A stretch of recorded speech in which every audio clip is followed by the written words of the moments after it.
Hi everyone, this is Sandy with Fancy This, and today I'm going to share with you how I test an image for Applique. Some patterns in Applique will say images are reversed for fusible applique, or you may have to reverse the image to face the way you want them to face or need. Letters and numbers can create the most confusion when doing this, so doing a test is really a good idea. This is a way to do it without a lot of materials, without ruining a lot of materials. So the tools you're going to need today are a pen. This can be a pencil, a marking tool. I like my fine line Sharpies. You're going to need a pair of scissors, a piece of scrap fabric, a piece of printer paper, your pattern, we're going to use this bird, a piece of tape, and a light board. If you don't have a light board, you can use a window. Just put the image up on the window and trace it, or hopefully your lines are dark enough. You can make them darker so you can see them through the paper. So I'm not going to turn my light board on because it's very bright and creates a glare. So basically you want to draw around your image, and for the purpose I've already done this. So here's our bird, matches that bird. Okay, the next thing you want to do is cut this image out. You don't have to be exact if you don't want to. Remember, this is just a test. Okay.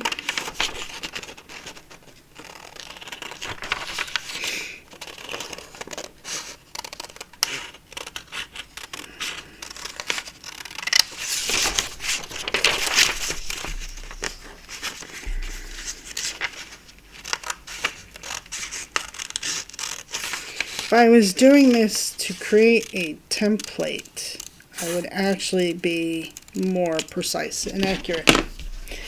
And in a future video, that's what I'm going to show you, is how to do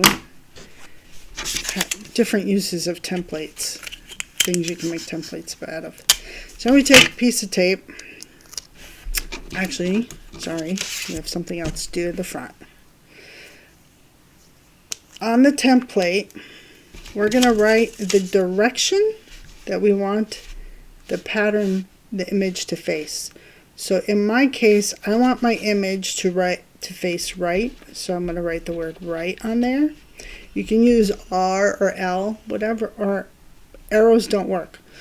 And then I'm going to write paper. You could also just put a letter P, paper. So if I was doing fusible applique, this would represent the paper side of the fusible applique. If I was doing freezer paper applique, this would represent the paper side, the side that you draw on. This side now represents the sticky side, the glue side. And we're going to take a piece of tape. You can use double-sided tape, rolled up piece of tape, masking tape, it doesn't matter. And we're going to stick it onto the back. Then you're going to take your piece of fabric. This is the right side of my fabric. Your glue side goes on the wrong side of your fabric. So, and it's from another cross section, we're going to stick it on there, just as if we were gluing it with a fusible web. Flip it over. Remember, I wanted my bird to face right, because this is the right side of the fabric. This is the side that would show. My bird, in this case, is facing the wrong way. So that tells me that if I want my bird to go the other way, his head facing the other way, I would have to flip the image. I'd actually have to take the image and either trace it again and turn it over and trace it, but this would be the wrong way. He's facing the wrong way because I wanted him to face right. So there you have it. That's an easy way to test your pattern, to make sure they're going the right way. So like I said, I would actually have to flip them over, make this the paper side, this the gluey side, flip him over. Now he's going left. So why would you want to do this? Well, there's a couple reasons. First off, I had to do this process because I got a quilt pattern and the paper said that the image was reversed for fusible applique. And when I put it together, it was the opposite of the image that they were showing me. So the image obviously hadn't been reversed for applique, and I wanted it to look exactly like what was on the picture. People make mistakes. You know, it's just, that's the way the world is. They don't intend to, but they do. So if you're not 100% sure, this is a great way, without cutting into material and cutting up, you know, your fusible web and ironing it on fabric and then having a piece that you're going, oh no, how do I make it work?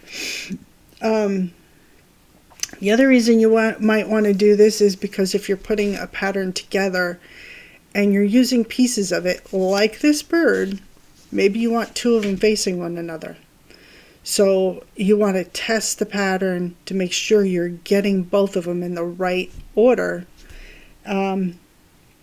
But I found that this process is actually much simpler and cheaper before I cut into my fabric.